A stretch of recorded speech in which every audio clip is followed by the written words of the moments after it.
La littérature est l'expression de la société comme la parole est l'expression de l'homme.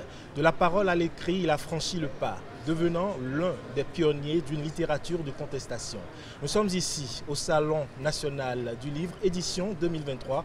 Bienvenue et merci de prendre le rendez-vous de cet échange littéraire avec un invité spécial. Il nous vient de la Côte d'Ivoire, Patrick Armand Baka-Brédé, plus connu sous le nom de plume Gauze. Gauze, bonjour. Bonjour. Merci d'être avec nous. Ah, c'est moi qui vous remercie de m'inviter dans ce magnifique pays. Alors Gauze, on sait que vous êtes à la base un biochimiste. Alors on s'interroge, comment est-ce qu'on passe de la biochimie à l'écriture? Bah, ceux qui s'interrogent comme ça, ce sont ceux qui ont une pensée assez vieille du monde en fait. Finalement, la pensée pleine de tiroirs de l'Occident pour dire que la science c'est ci, la géographie c'est ça, la littérature c'est ça. Alors que moi je m'inscris dans une tradition encore plus ancienne qui est celle de nos ancêtres. Chez nous, il n'y avait pas de classement possible en fait.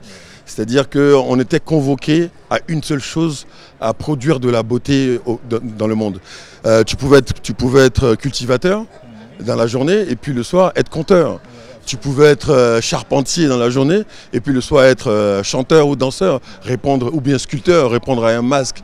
Donc voilà, moi je me suis pas senti cloisonné pour basculer d'un monde dit scientifique à un autre. Et d'ailleurs, la science est tenue par de la pensée littéraire. En fait, la science, les mathématiques sont un langage. La physique, c'est une manière de parler.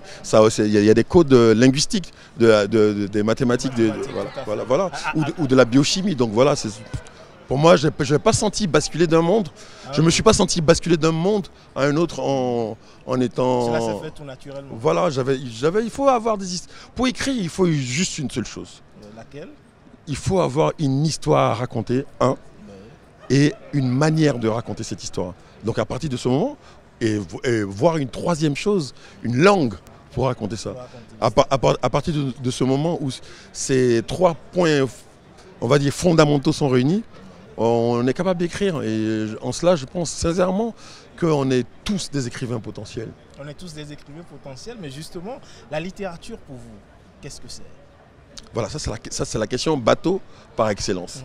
C'est-à-dire que c'est une question où tu as deux attitudes, où tu fais le docte et puis tu balances plein de références, des choses comme ça. Et puis une autre attitude qui est la mienne, c'est mystificateur de poser cette question. En fait, il faut arrêter, parce que finalement la littérature, c'est une manière de compter. C'est juste une manière de dire les choses. Tu vois, un mode, une manière de... C'est juste ça.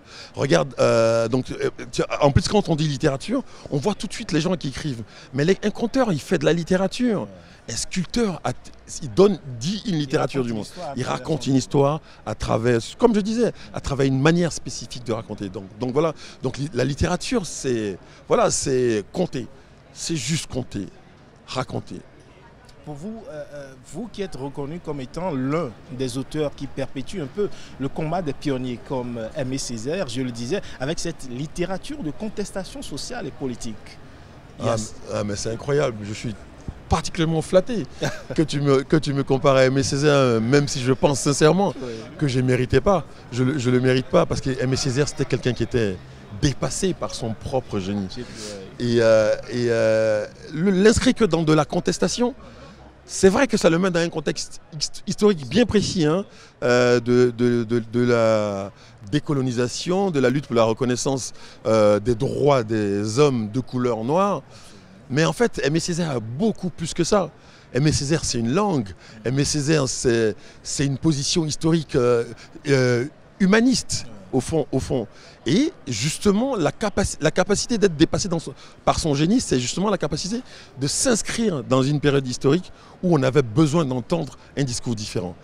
Si c'est en cela, oui. Moi, je crois que là, maintenant, on a besoin d'entendre un discours différent. Et en cela, mon discours, il est différent. Mais autant que ceux d'autres écrivains sont différents, j'ai peut-être cette manière un peu iconoclaste de m'exprimer ou bien de me positionner. Mais je ne me sens pas différent de l'ensemble des autres écrivains. On fait partie d'un corpus en fait qui propose aujourd'hui une vision différente de l'histoire qu'on nous impose. Cette vision différente que vous défendez à travers vos écrits, est-ce un choix délibéré ou cela s'est imposé à vous? Mais c'est un choix en fait. Tu sais, on n'est pas obligé de répondre à un appel. Ouais. On n'est pas obligé, c'est ça qui est intéressant. Ouais. Non, c'est un choix en fait. C'est un choix documenté, c'est un choix de vie. Et puis des fois, tu vois, j'ai envie de dire que ça s'est imposé de soi, hein, mais tout le monde n'est pas comme ça. Tu vois ce que je veux dire? J'ai envie de dire ça, que des fois, la situation impose de faire quelque chose, de dire, là, il faut parler, je ne peux pas me taire. Quand on voit aussi votre parcours, on peut se dire que cela part de là également. Oui, parce que mon parcours un peu, voilà. Ouais. Tu as dit tout à l'heure que j'ai fait des études de biochimie, mais c'est pas que ça, j'ai fait des études d'informatique aussi. J'étais jardinier aussi. Vous avez été étudiant sans papier également? Non, étudiant, c'est étudiant. Avec ou sans papier, on s'en fout. Mais après, il a fallu que vous jobbiez, comme on le dit, entre griffes, pour pouvoir subvenir à vos besoins. Oui, mais tu travailles. C'est ça. Tu travailles. Avec ou sans papier, tu travailles. Avec tout ça... Comme background. J'étais étudiant en Côte d'Ivoire, mais j'étais étudiant en France aussi. Sans papier, c'est un drôle de terme en fait. C'est un terme qui est assez récent. Hein. Ouais. C'est un terme qui date de 1996. D'ailleurs, c'est un terme qui s'est imposé à tout le monde par la lutte d'un groupe de gens qui ont envahi une église, l'église de Saint-Bernard. Et avant, on disait clandestin. Ouais. Parce que tu vois comment on réduisait les gens à une espèce de... T'es là, t'es vivant, tu travailles, tu te déplaces, on dit t'es clandestin. Il y a des gens qui ont dit non, c'est juste que j'ai pas de carte de séjour. Ouais, tu vois, au contraire. D'ailleurs, en général, les sans-papiers, ce sont les gens qui ont le plus de papiers. Mais voilà, parler par exemple de cette situation, c'est pas parce que juste je suis sans papier, mais c'est ta capacité à voir de l'injustice dans ce que la société propose. C'est ça qui fait que tu te positionnes aussi. Je sais pas si je suis clair, mais en tout cas, c'est dans cet ordre de pensée-là qu'il faut voir l'idée de la contestation, l'idée de se positionner, l'idée de ne pas avoir le choix que de dire que des choses qu'on voit qui sont trop évidentes, qui sont trop injustes, de ne pas avoir d'autre choix que de dire écoutez les gars, ça ne marche pas comme ça le monde. Okay. Alors cette satire sociale dont vous faites preuve à travers vos œuvres et même mêler un peu d'humour, parce qu'à travers vos écritures, on sent un style un peu particulier, un peu différent.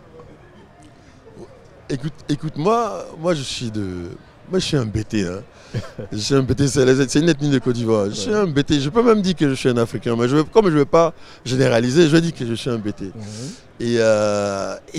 Et chez nous, en fait, je crois que partout dans le monde, le rire, c'est l'une des choses les plus universelles, en fait. Et le rire appelle toujours de l'intelligence. En fait, la personne qui rit, c'est la personne qui a compris. Si tu n'as pas compris, tu ne ris pas, en fait. C'est ça, c'est clair. Tu vois ? Et donc, chaque fois que tu fais rire quelqu'un, tu as déclenché celui d'abord de la compréhension. Donc de l'expression d'intelligence. Et puis le fait de faire rire dédramatise du coup le propos que tu vas lui asséner. Ça dédramatise ça. Et c'est pour ça que cette tendance naturelle à faire rire ou à faire rire en réfléchissant ou à réfléchir en riant. Voilà, c'est un peu ça mon choix. Alors justement, vous êtes à Cotonou dans le cadre du Salon national du livre, édition 2023, une rencontre d'écrivains, une rencontre d'échanges littéraires, et d'ailleurs, vous venez de descendre d'un plateau. Ce genre de rencontre pour vous, cela revêt quelle importance? C'est capital, c'est fondamental pour moi. Mais juste avant, je vais faire mon contestataire. Tu vois, on parle de salon. Ouais. Salon du livre. Quand on dit salon du livre, là, en fait, on voit tout de suite l'embourgeoisement dans lequel le livre est mis. Tu vois, salon, tu vois, on est dans des fauteuils, le tapis est rouge et tout ça. Et ça cloisonne tout de suite le livre dans un espace imaginaire bourgeois, élitiste. Mais il aurait fallu dire quoi? Si on ne dit pas salon? Rencontre, tout ce que tu veux. Il y a beaucoup de termes. Hein. Rencontre, ou bien, je sais pas moi, fête. Oui, fête du livre. Voilà, fête. Et pour moi, donc, ce genre de salon, de rencontre, de fête, de réunion autour du livre, d'arbre à palabre, ce genre de rencontre, pour moi, revêt une importance fondamentale. C'est justement faire sortir le livre du salon et l'amener aux enfants, aux plus jeunes, à ceux qui n'ont pas accès au livre. Parce que du fait, justement, de la constitution occidentale du livre, qui a fait que c'est élitiste à la base. du fait de cette constitution-là, il y a beaucoup de gens qui se sentent exclus dès qu'on parle de livres. Donc moi, mon idée, quand je participe à ce genre de rencontres, c'est de dire non, regardez, c'est pas si compliqué que ça. C'est pas pour les élites. C'est pas pour les élites. C'est hyper. Aujourd'hui, on ne peut pas faire l'économie d'un livre. Parce que c'est comme ça qu'est consigné le savoir désormais. C'est là-bas. Tu ne peux pas savoir ce que tu sais si tu n'as pas lu. Tu peux pas. Les vidéos YouTube, là, ça va 2 minutes. Ouais. D'ailleurs, les TikTok, c'est 30 secondes. C'est des flashs. Mais avec le livre. Avec le livre, tu es en dialogue avec quelqu'un qui te propose une pensée. Tu peux ne pas être d'accord avec lui. Mais lui te propose un truc. Et tu es posé pour entendre ça. Voilà, tu ne peux pas savoir ce que tu sais si tu ne lis pas les autres. Alors on va finir peut-être sur cet aspect-là. Le livre béninois, le savez-vous? Qu'en savez-vous? Écoute, moi je ne suis pas un grand spécialiste. J'ai honte, hein, mais pas tant que ça. Mais j'ai honte, à part Olympe Bellikenum qu'on a lu. Mais je ne suis pas un grand spécialiste de la littérature contemporaine, moderne béninoise. Mais c'est pas, je ne trouve pas ça si grave que ça. Parce que je lis d'autres gens. En fait, l'idée est que finalement, la littérature n'a pas de nationalité. Elle n'a pas de frontières. Elle n'a pas de frontières. Tu vois, moi je suis arrivé en littérature en lisant à la fois Kourouma et Louis-Ferdinand Céline, et Zaboto, et puis Olympe Bellikenum, en lisant Coetzee et les Blancs sud-africains aussi, en lisant Naguib Mahfouz, tu vois. Et donc, et aussi la littérature scandinave ou japonaise. Donc il faut vraiment qu'on évite de cloisonner notre littérature. Elle peut être d'essence béninoise, elle peut être ancrée dans du vécu béninois, mais je te promets que chaque fois que quelqu'un se met derrière son ordinateur ou bien qu'il attrape un stylo pour écrire, il convoque à l'universel. C'est ça qu'il convoque chez nous. Et donc je crois que c'est ça qu'il faut retenir avant de donner d'estampiller comme ça des littératures. Et donc s'il n'y a pas de littérature béninoise, il n'y a que de la littérature africaine. Voilà, il y a de la littérature africaine, il y a la littérature d'essence africaine, mais tout ça, il y a de la littérature tout court en fait. De la littérature. Mais c'est pas grave si elle est africaine, moi il n'y a pas de problème si on me dit que moi j'écris des livres africains, de la même manière qu'on dit que c'est de la littérature américaine ou machin. Mais voilà, elle est ancrée là. Il n'y a pas de souci, mais elle a toujours une vocation universelle. Et c'est ça qui est intéressant, c'est ça qui fait qu'on peut lire les Japonais et que les Japonais aussi peuvent nous lire. Ouais. Patrick Armand Gbaka-Bridé, Gauze, merci pour cet entretien. Écoute, c'est moi qui te remercie. C'est tout pour cet entretien. Merci.